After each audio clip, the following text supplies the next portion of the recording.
بسم اللہ الرحمن الرحیم۔ قرآن مجید کیا ہے؟ اللہ تعالیٰ کون ہے؟ بچوں، الحمدللہ کہ تم نے قرآن مجید پڑھنا شروع کیا ہے۔ قرآن مجید کیا ہے؟ یہ اللہ کا کلام ہے، یا یوں سمجھ لو کہ یہ اللہ کی باتیں ہیں جو اس نے اپنے پیارے نبی محمد صلی اللہ علیہ وسلم پر حضرت جبرائیل علیہ السلام کے ذریعے سے بھیجی، تاکہ ہم کو معلوم ہو جائے کہ اللہ تعالیٰ کون ہے، دنیا میں کون کون سی باتیں کرنے کی ہیں جن سے اللہ تعالیٰ خوش ہوتا ہے، اور کون سی باتیں چھوڑنے کی ہیں جن سے اللہ تعالیٰ ناراض ہوتا ہے۔ مرنے کے بعد ہم کو قیامت کے روز دوبارہ زندہ کیا جائے گا، تاکہ جس نے اللہ تعالیٰ اور اس کے رسول صلی اللہ علیہ وسلم کے بتائے ہوئے اچھے کام کیے ہوں، اس کے بدلے اس کو جنت ملے اور وہ وہاں ہمیشہ ہمیشہ رہے، اور جو اس کا جی چاہے وہ اس کو ملے، اور جس نے ایسے کام کیے جن کو اللہ تعالیٰ اور اس کے رسول صلی اللہ علیہ وسلم نے کرنے سے منع کیا ہے، اسے اس کی سزا دوزخ میں بھگتنا پڑے گی۔ جس نے اللہ تعالیٰ کے ساتھ شرک کیا اسے اس کو معاف نہیں کیا جائے گا۔ اس کے علاوہ وہ اللہ تعالیٰ رحم کرنے والا ہے، جس کو چاہے بخش دے۔ امتیں، دنیا میں جو لوگ پہلے آئے تھے انہوں نے اللہ تعالیٰ کا اور اس کے رسولوں کا کہنا نہیں مانا، ان کا انجام دنیا میں بھی خراب ہوا اور مرنے کے بعد بھی دوزخ میں جائیں گے۔ اور وہ لوگ جنہوں نے اچھے کام کیے، اللہ تعالیٰ اور اس کے رسول کا کہنا مانا، وہ اس دنیا میں بھی کامیاب ہوئے اور مرنے کے بعد بھی ان کو جنت ملے گی۔ اللہ تعالیٰ، بچوں، قرآن مجید کا مقصد معلوم ہونے کے بعد تمہارے دل میں یہ خیال آتا ہوگا کہ اللہ تعالیٰ کون ہے۔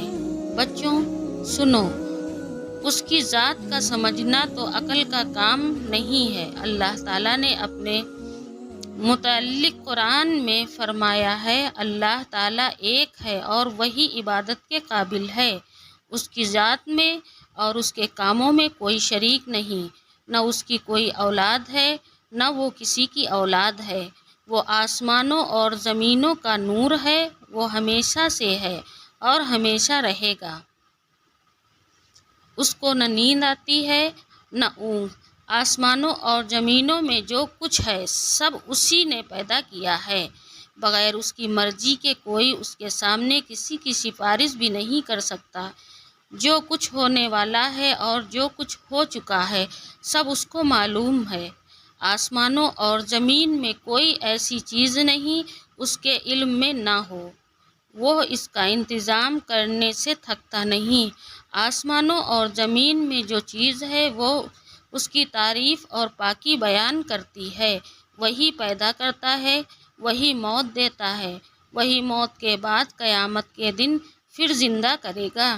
اللہ سب کچھ کر سکتا ہے، اس کی مرضی کے بغیر کوئی کچھ نہیں کر سکتا۔ جہاں کہیں ہم ہوتے ہیں وہ ہمارے ساتھ ہوتا ہے، وہ ہمارے دلوں کی بات بھی جانتا ہے۔ وہی سب کو رزق دیتا ہے، جس کو چاہے تھوڑا، جسے چاہے بے حساب اس کے اختیار میں ہے، جسے چاہے سلطنت دے، جسے چاہے سلطنت چھین لے، جسے چاہے عزت دے، جسے چاہے ذلت دے۔ دین و دنیا کی سب بھلائیاں اسی کے ہاتھ میں ہیں۔ وہی اولاد دیتا ہے، جسے چاہے بیٹے دے اور جسے چاہے بیٹیاں، جسے چاہے دونوں اور جسے چاہے کچھ بھی نہ دے۔ وہ کسی کو بھلائی دینا چاہے تو کوئی اس کو بدل نہیں سکتا، اور جو تکلیف کا مستحق ہوتا ہے اسے بدلنے والا بھی کوئی نہیں۔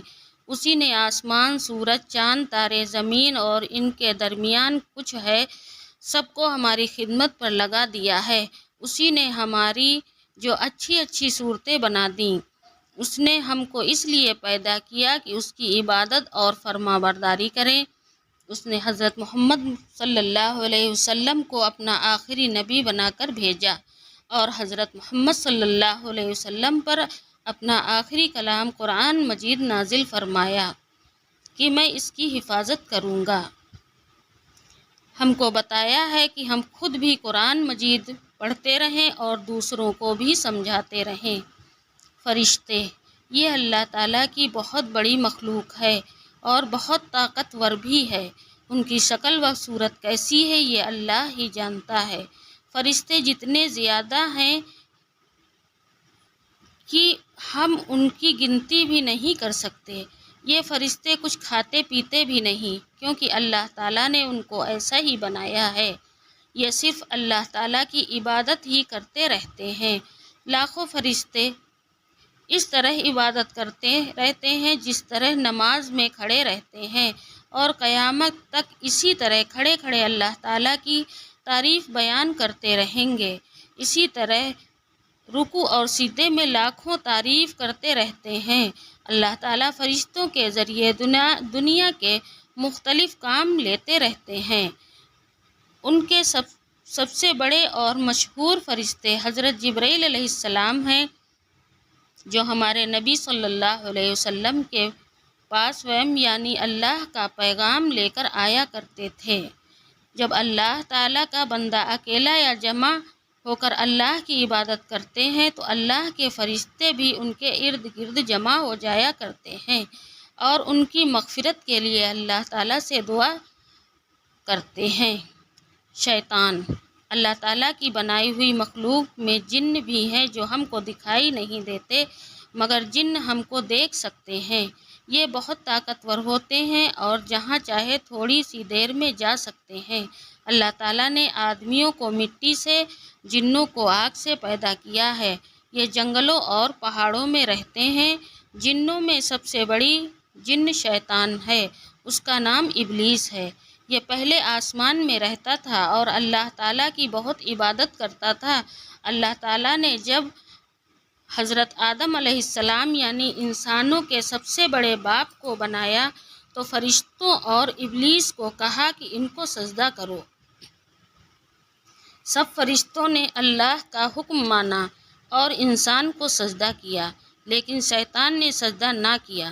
اللہ تعالیٰ نے فرمایا کہ جب میں نے تم کو حکم دیا تو کس وجہ سے تو نے سجدہ نہ کیا؟ شیطان نے کہا، میں اس سے اچھا ہوں، مجھ کو آپ نے آگ سے بنایا ہے اور اسے مٹی سے بنایا ہے۔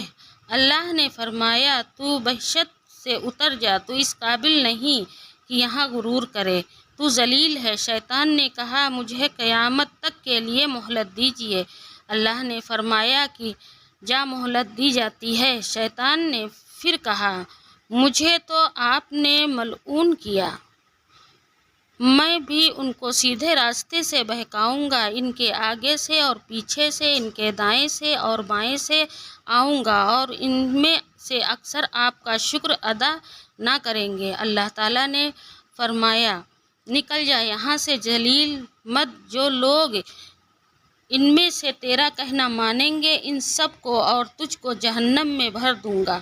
بچوں، اس وقت سے شیطان ہم سب کا دشمن ہے اور چاہتا ہے کہ ہم اللہ کی عبادت نہ کریں، دنیا میں رہ کر اچھے کام نہ کریں، نمازیں نہ پڑھیں، ماں باپ کا کہنا نہ مانیں، جھوٹ بولیں، چوری کریں، کمزوروں کو ستائیں اور پریشان کریں، کسی کی مدد نہ کریں، تاکہ اللہ تعالیٰ سے جو بات اس نے کہی ہے وہ ان کو پورا کر دکھائے۔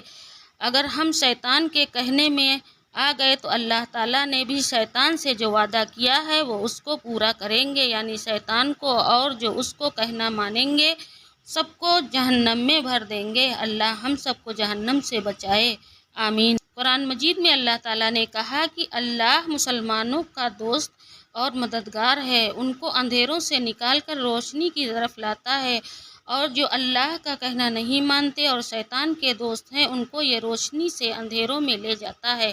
ایسے لوگ دوزخ میں ہمیشہ رہیں گے۔ بچوں، تم اللہ تعالیٰ کے دوست بنو گے یا شیطان کے؟ السلام علیکم۔